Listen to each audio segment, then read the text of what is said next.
Hello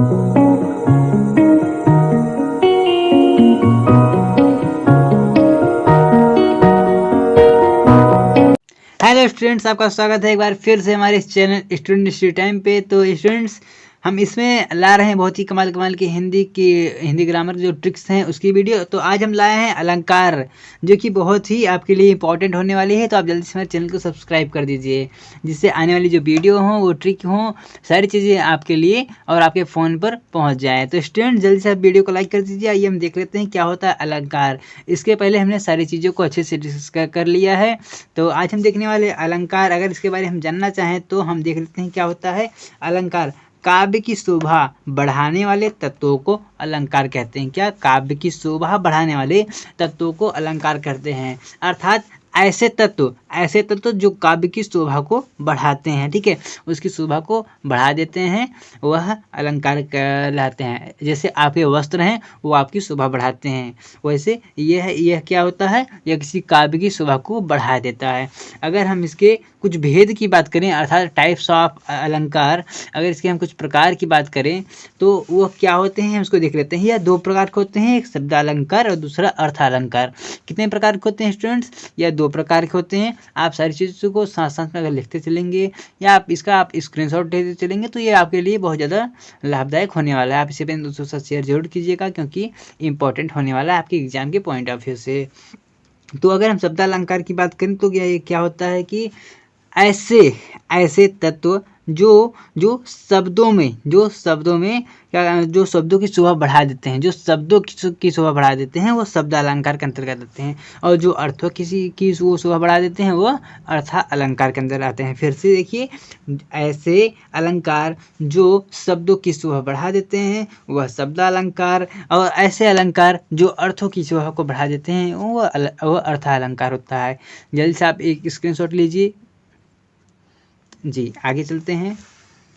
अगर हम आगे इसके देखते हैं तो आपके शब्द अलंकार के भी कुछ भाग होते हैं। यह तीन भाग होते हैं, जिसमें से अनुप्रास अलंकार, यमक अलंकार और रूपक अलंकार। यह अनुप्रास अलंकार है, यमक है और श्लेष अलंकार है, ठीक है। यह तीन इसके प्रकार होते हैं। तीनों को हम आगे बारी बारी बहुत ही कमाल के, बहुत ही साधारण से ट्रिक के माध्यम से देखने वाले हैं, वो भी उदाहरण सहित। फिर अगर हम अर्थालंकार की बात करें तो यह भी तीन प्रकार का होता है। इसके कुछ अन्य प्रकार भी हैं, जिसको भी हम देखने वाले हैं इसके साथ साथ। तो अगर हम इसके मुख्य प्रकार की बात करें, जो हमारे एग्जाम में अधिकांश पूछे जाते हैं, वह उपमा, रूपक, उत्प्रेक्षा, यही तीन अधिकांश पूछे जाते हैं। उपमा, रूपक, उत्प्रेक्षा, यही तीन अधिकांश ही पूछे जाते हैं।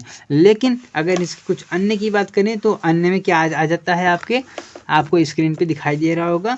अन्य में भ्रांतिमान, संदेह अलंकार, अतिशयोक्त अलंकार, अन्वय, प्रतीप, दृष्टांत। फिर से आपका अन्य में क्या आ जाता है, भ्रांतिमान अलंकार, संदेह अलंकार, अतिशयोक्त अलंकार, अन्वय अलंकार, प्रतीप अलंकार और दृष्टांत अलंकार। तो यह आपकी अर्थ अलंकार के अंतर्गत यह भी आते हैं। तो आपको अगर बातें समझ में आ गई हैं तो आप जल्दी से वीडियो को लाइक कर दीजिए, जल्दी से लाइक कीजिए। जी, हो गया। तो आइए देखते हैं हम सबसे पहले इसके अगले भाग को। अगर हम अगले भाग की बात करें तो सबसे पहले हमने देखा था कि हमने देखा था शब्द अलंकार को। तो शब्द अलंकार को हम ट्रिक के माध्यम से हमने देखने की बात अगर हमने की है तो आइए इसको हम देख भी लेते हैं। तो सबसे पहले हमने देखा था अनुप्रास अलंकार। अनुप्रास अलंकार की अगर हम ट्रिक की बात करें तो एक ऐसा मतलब जब एक ही वर्ड की आवृत्ति बार बार हो, जब वो बार बार आए, जैसे ये मैं इसे दोहरा रहा हूँ ना, वैसे ही उसकी आवृत्ति बार बार हो।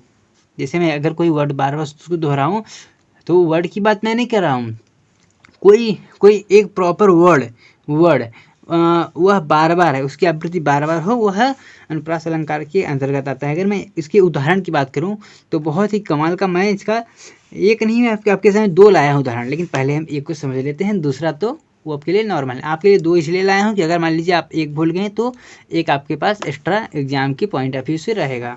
तो क्या है कि रघुपति राघव राजा राम, रघुपति राघव राजा राम, आप यहाँ देख रहे हैं र शब्द, यहाँ भी र शब्द, यहाँ भी, यहाँ, तो चारों के पहले र शब्द आ रहा है, रघुपति राघव राजा राम।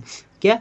तो हमने यहाँ क्या देखा था, एक ही वर्ड की आवृत्ति बार बार, वर्ड की आवृत्ति यहाँ देखिए बार बार हो रही है ना, वर्ड की आवृत्ति बार बार हो रही, र फिर र फिर र फिर र, तो ये क्या हो गया, ये आपका अनुप्रास अलंकार के अंतर्गत आएगा। आपको समझ में आ गई। फिर ये नहीं है तो आइए लाते हैं आपके लिए बहुत ही कमाल की दूसरी उदाहरण है। क्या है, चारुचंद की चंचल किरणें। आप कहेंगे यहाँ तो किया गया, उससे नहीं मतलब, देखिए वर्ड का तो हो रहा है ना, चार में च है, चंद में च है, चंचल में, तो चारुचंद की चंचल किरणें खेल रही हैं जलथल में, ऐसा आपने सुना होगा। तो इसकी आप पहली लाइन पे ध्यान दीजिए, तो चारुचंद की चंचल किरणें, तो यहाँ चर्चा की आवृत्ति बार बार हो रही है, तो ये आपके अनुप्रास अलंकार के अंतर्गत आएगा। आप जल्दी से एक स्क्रीनशॉट ले लेंगे तो आपके लिए लाभदायक हो, और अगर आप साथ साथ में लिख रहे हैं तो आपके लिए और भी ज़्यादा लाभदायक होने वाला है। फिर इसके आगे हम यमक अलंकार को समझने वाले हैं। अगर हम यमक अलंकार को देखने की बात करें, यमक अलंकार तो क्या होता है, एक शब्द दो बार आए। जब एक ही शब्द दो बार आए तो एक शब्द दो बार आए, उसके अर्थ अलग हो, उसके जो अर्थ हो वह अलग अलग हो, एक ही वह शब्द दो बार आए। जैसे सजना है मुझे सजना के लिए, आपको देखिए सजना है मुझे सजना के लिए, ठीक है। पहला सजना का अर्थ है मुझे तैयार होना है, और दूसरा सजना का अर्थ है वर, दूल्हा या हस्बैंड जो आप बोल सकते हैं। तो क्या सजना है मुझे सजना के लिए, तो देखिए शब्द वही है लेकिन उसके अर्थ अलग आ रहा है। जैसे मैं अगर बोलूं कि मैं तुम्हें सजा दूंगा, ठीक है। अगर यही अगर शादी विवाह का माहौल होगा तो हाँ तैयार करने की बात आएगी, लेकिन अगर आपने कोई अपराध किया है तो वहाँ पर आपको पनिश करने की बात आएगी। तो देखिए शब्द वही है लेकिन अर्थ अलग अलग आ रहा है। तो जैसे एक और, काली घटा का घमंड घटा, काली घटा का घमंड घटा। पहला काली घटा, घटा मतलब बादल का, घमंड घटा, घटा मतलब कम हुआ, तो पहले का मतलब बादल, दूसरे का कम हुआ, ठीक है। आपको समझ में आ रही है बात? अगर नहीं समझ आए तो जो हमारा कमेंट बॉक्स है वो हमेशा आपके लिए खुला हुआ, वो हमेशा बिल्कुल खुला हुआ, आप बेझिझक आप वहाँ अपनी बातें रख सकते हैं। आपका जो भी प्रॉब्लम होगा उसका हम सोल्यूशन बिल्कुल देने वाले हैं। तो देखिए काली घटा का घमंड घटा, काली मतलब काली बादल का जो घमंड है वो कम हो गया, शब्द आया ना दो बार। चलिए ये नहीं है तो मैं एक और बता देता हूँ। एक और आपने सुना होगा, कनकते सौगनी माँ दगता अधिकाय, कनक कनकते सौगनी। तो देखिए कनक कनक यहाँ आया ना दो बार, कनक कनकते सौगनी माँ दगता अधिकाय, या खाए बौराए जग या पाए बौराए। तो इसका क्या मतलब हो, पहले कनक का अर्थ हुआ सोना, दूसरे का धतूरा, पहले का सोना दूसरे का धतूरा, ठीक है। सोना अगर किसी को मिल जाता है किसी मनुष्य को तो वह भी बौरा जाता है, ठीक है। और यदि वो धतूरा खा लेता है तो भी उसकी यही हालत होती है। तो छोड़िए, आपको समझ में आ गया होगा। हम आइए देखते हैं श्लेष अलंकार बहुत ही कम शब्दों में और ट्रिक के माध्यम से। क्या एक ही शब्द एक ही बार आए लेकिन अर्थ अलग हो, शब्द एक ही बार आए मतलब वर्ड एक ही बार आए लेकिन उसका अर्थ अलग। देखिए मैंने अभी कहा था ना मैं तुम्हें सजा दूंगा, तो सजा वहाँ एक ही बार, हमने इसके पहले क्या देखा था, यहाँ पर दो बार आया हुआ लेकिन यहाँ एक ही बार आया है, लेकिन उसका अर्थ अलग अलग। यार अलग अलग कैसे आ रहा है, मान लीजिए कोई शादी विवाह का माहौल हो तो वहाँ पर आपको क्या होगी, आपको तैयार करने की बात आएगी, लेकिन अगर आपने कोई अपराध किया है तो आपको दंडित करने की बात आएगी।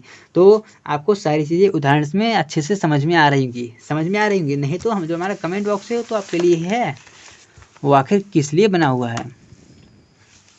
तो इसके आगे देखते हैं क्या है इसके आगे का टॉपिक, हम देखेंगे अर्थालंकार का ट्रिक। देखिए हमें कितने कमाल के माध्यम से हमने शब्दालंकार को हमने ख़त्म भी कर दिया और आपको पता भी नहीं चला और आपको समझ में भी आ गया।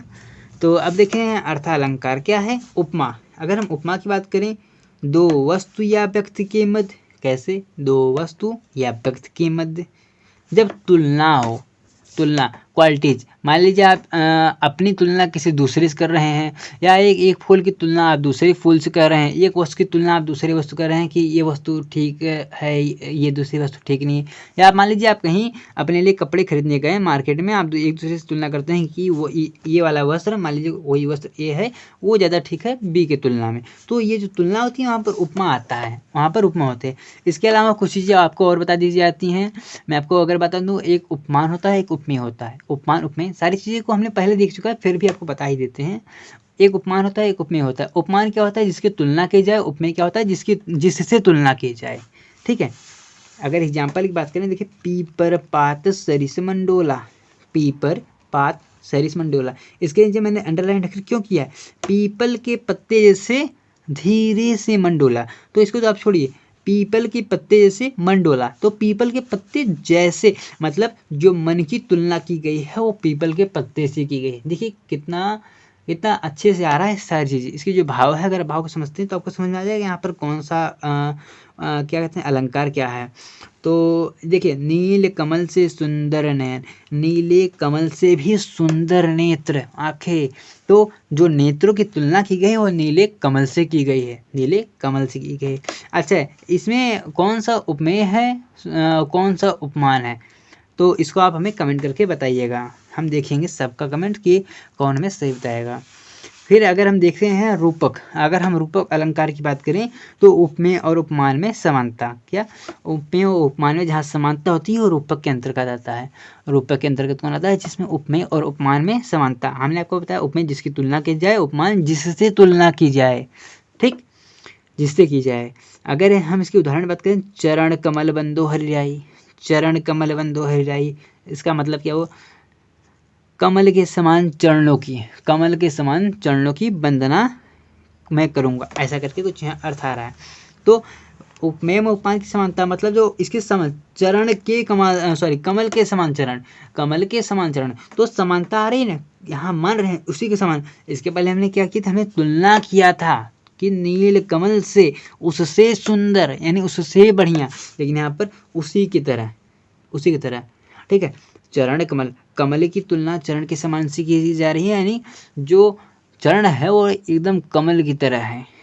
देखिए दूसरा, पायो जी मैं तो राम रतन धन पायो, मैं तो राम रूपी, राम के जैसे मैं धन को मैंने प्राप्त कर लिया। तो जैसे मतलब यहाँ पर समानता ठीक उसी प्रकार से, जैसे मान लीजिए आपके लिए धन प्यारा है और किसी के लिए प्रभु ही प्यारे हैं, तो वहाँ पर ये बात आ रही है जैसे आप उसी चीज़ को ही मान ले रहे हैं, उसी चीज़ को ही अपना मान ले रहे हैं।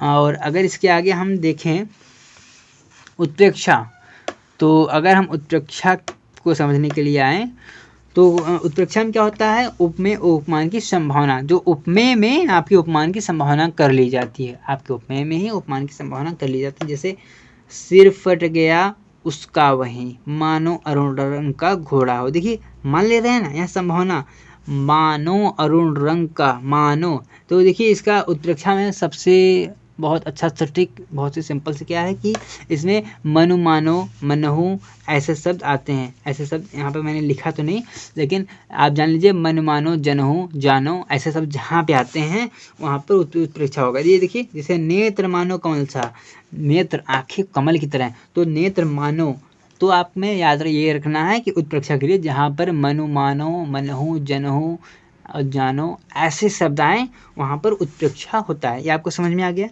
फिर अगर आपके इसके आगे जो भ्रांतिमान होते हैं, भ्रांतिमान, संदेह, अतिशयोक्ति, प्रतीप, अन्वय, दृष्टांत, तो ये सारे उतना ज़्यादा इंपॉर्टेंट तो नहीं होते। अगर आप बोलेंगे तो आपको इन सारी चीज़ों के बारे में आपको अच्छे से समझा दिया जाएगा और बता दिया जाएगा। तो स्टूडेंट्स आज की वीडियो के लिए इतना ही, क्योंकि ये सारे ऊपर वाले ही इंपॉर्टेंट थे आपके एग्जाम के पॉइंट ऑफ व्यू से। नीचे वाले अगर आप बोलेंगे तो आपको वो पक्का बता दिया जाएगा। तो तब तक आप हंसी रही मुस्कुराती रही, अपने दोस्तों के साथ शेयर जरूर कीजिएगा। सारी चीज़ों को आपको अच्छे से समझ में आ गया होगा। अगर नया है तो आप हमें बता दीजिएगा, हम सारी चीज़ों की प्रॉब्लम को सॉल्व करने के लिए रेडी हैं बिल्कुल। तो आप हंसते रहिए मुस्कुराते रहिए, मिलेंगे आपको फिर से किसी नए वीडियो में किसी नए टॉपिक के साथ। जय हिंद, जय भारत।